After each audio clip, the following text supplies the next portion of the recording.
The fighters are loading a Browning machine gun, which is mounted on the combat UGV droid. Final preparations, and the robot starts engaging the targets. It misses.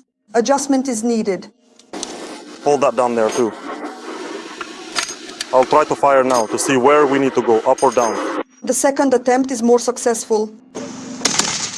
Oh, right on target. The UGV is moved to another point and opens fire again.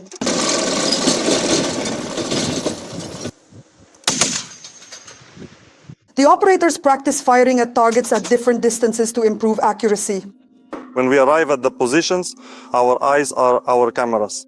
We have to calibrate them relative to the barrel and have to calculate the trajectory and bullet drop, aiming high to hit a target at a distance, for example, up to 500 meters, up to 600, up to 750, up to a kilometer, as we were just doing. The droid, explains its operator Andriy, can destroy both enemy personnel and equipment. We can conduct aimed fire at coordinates and repel, for example, an enemy offensive, large groups, vehicles, motorcycles. Well, like they also come in on transport. And this machine gun pierces armored vehicles very well. The enemy hunts for ground-based robotic systems, as they understand that nowadays they are crucial for supplying positions with everything necessary: water, food, fuel, drones, and more. They often hit them. The soldiers of the 56th Separate Motorized Infantry Mariupol Brigade try to save every damaged robotic ground system. But spare parts are needed for repairs, so they are asking for help to purchase them using the QR code you see on the screen.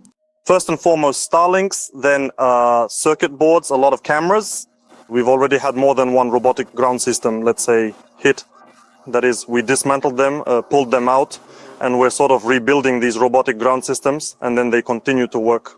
You can't do without robots in modern warfare, explains Roman, the Master Sergeant of the 2nd Battalion. After all, they carry out missions where it is extremely dangerous for a person. Our priority is saving the lives of the soldier, sergeant, officer, and so on. Olha Kosenko, especially for We Are Ukraine Marathon United News. The United States of America is preparing to eliminate a special unit of attack drones. It was created in Europe in January of this year, analyzing Ukrainian experience and developments. Well, this intention has surprised and outraged both American and European experts. After all, on one hand, Washington declares plans to increase drone dominance, but on the other, they are getting rid of the experience gained in real combat. Experts believe that such a move will slow down the development of the U.S. Army towards superiority in drone warfare. Yuri Gula will tell us about this in detail now. The Russian-Ukrainian war is once again on the front pages of the American press. The New York Times puts Ukrainian drones on its cover, but while the American press is reporting on how the Ukrainian army is changing the rules of modern warfare on the battlefield, the US is planning to eliminate the unit created specifically to study these rules. As the New York Times writes, over the last year, the Ukrainian military has dramatically increased the speed of detecting and engaging targets. What used to take days or hours now takes mere minutes. A satellite image reaches the Ukrainian military.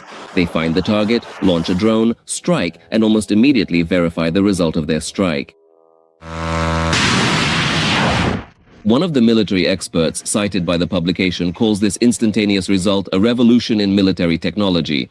And it is precisely this revolution that the Pentagon has been closely observing over the last few years.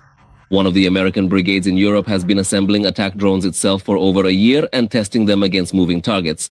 Essentially, they were practicing what Ukrainian soldiers are doing every day on the real battlefield. In January of this year, the experiment went even further. About 600 soldiers were combined into a separate unit, which was essentially meant to become a laboratory for drone warfare. Here is what the UAV operators said back then. We make the drones ourselves because that way we can create them for specific needs.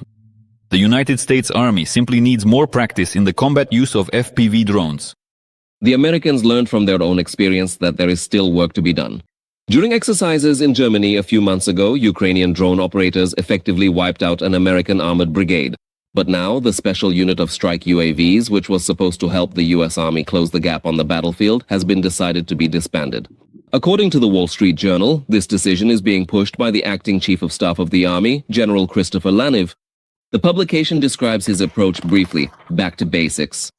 Paratrooper strike drone operators are being returned to regular infantry.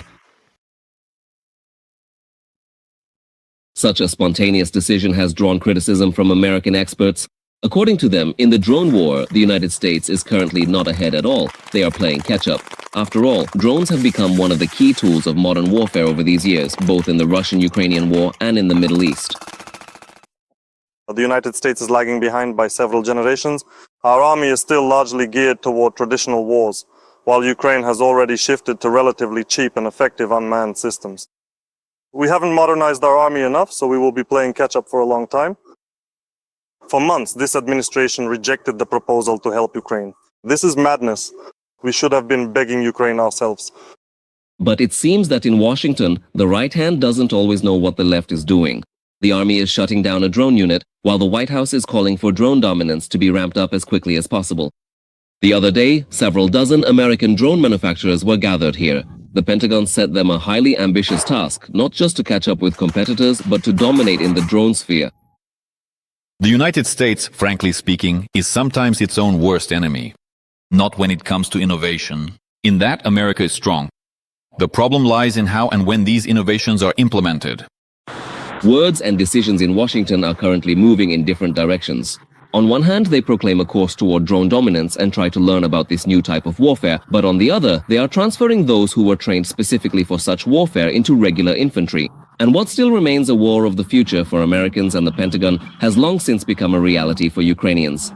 From New York, Yuri Hula, My Ukraine, Marathon, United News.